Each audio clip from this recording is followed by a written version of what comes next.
Hello everyone and welcome back to the channel and brand new video where we cut through the noise and dive into the stories that shape our future. Today's episode isn't just about the trade wars or the economic policies.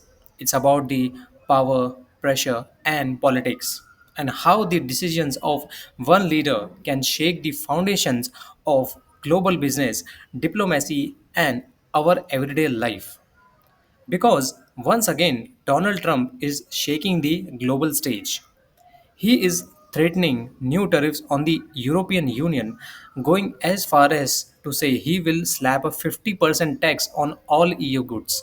Not just that, he is turning up the heat on Apple too. Imagine a 25% import tax on every iPhone that isn't made in America. This isn't just about the business as usual. It's a high stake game with a billions of dollars, global relationships, and your wallet caught in the crossfire. So, guys, let's break it all down. So, let's see what just has happened. Here is the situation. Just hours before the US and EU were supposed to meet for the trade talks, Trump dropped a bombshell, a threat to impose a 50% tariff on everything the EU ships to the United States. That's shocking, right? At first, he had already announced a 20% tariff but softened it to 10% until July 8, a kind of deadline for negotiations. Now, he's back to pushing the nuclear button. And it doesn't stop there.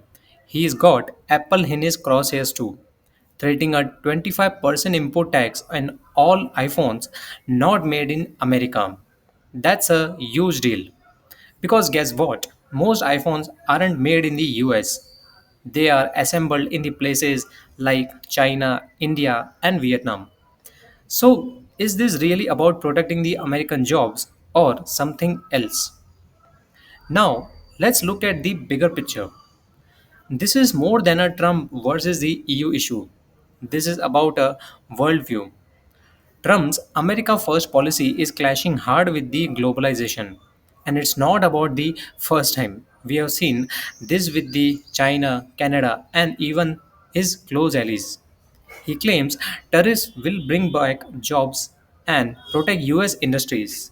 But economists and global leaders say something different about this. That these moves could trigger the global economic shocks like raising prices for consumers, hurting business, and also straining the diplomatic ties. Also, market reacted fast. Stocks fell both in the US and the Europe. Even Apple's stock took a hit, down around 3%. Now, let's be real. Trades like this are often a negotiation tactic, a way to get more leverage, but there is a cost involved. Every time this happens, it sends a signal. The US might not be a stable trade partner anymore, and it can't be relied on. And that's very scary. So, what does that mean and what does the EU thinks? Across the Atlantic, the EU is not just sitting quietly. They call the move a reckless one. European leader from Germany, France, and Ireland all wanted that tariffs would hurt both the sides. Trade Commissioner Maros said it clearly mutual respect, not the threats. They are open to negotiation, but they are also ready to retaliate. Because here is the truth. Europe sends over the $500 billion in goods to the United States every year. America sells about $370 billion to them. That trade imbalance has been a sore point for the Trump. But tariffs aren't a magic fix. And remember, this isn't just about the trade numbers, it's about the trust. And that trust is wearing thin now. There is one more interesting angle to this story as well, involving Apple Incorporation. So, let's talk about the Apple, the brand in every packet. Trump met with the CEO Tim Cook recently, and it's no secret he wants Apple to manufacture iPhones in the United States only. But here is the problem. That's actually not feasible. Experts say moving iPhone production to the US is a fairy tale because it would cost too much and delay the production massively. Apple's already shifting some of its operations from China but to India and Vietnam, and not to the United States. That's why Trump is furious and frustrated with Apple, and it has been brewing for years.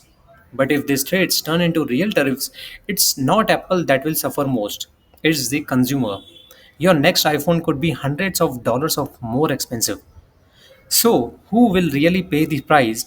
Here is that a big question.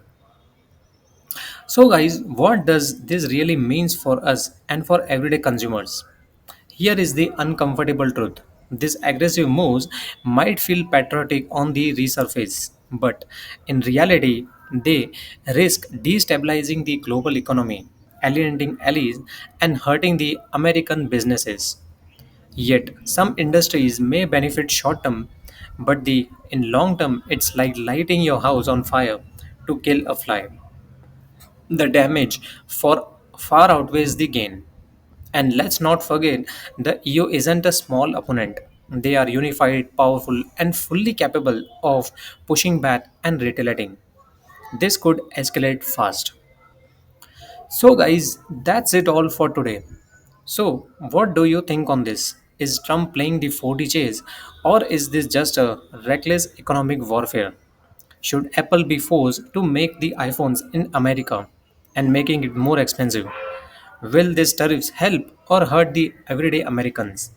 Let me know in the comments. I want to hear your thoughts, especially if you are a small business owner, a student of economics, or a someone who deals with the cross border trade. Let's get a real conversation going. And if you found this video helpful, insightful, or just thought provoking, please like, subscribe, and share it with someone who cares about where the world is headed.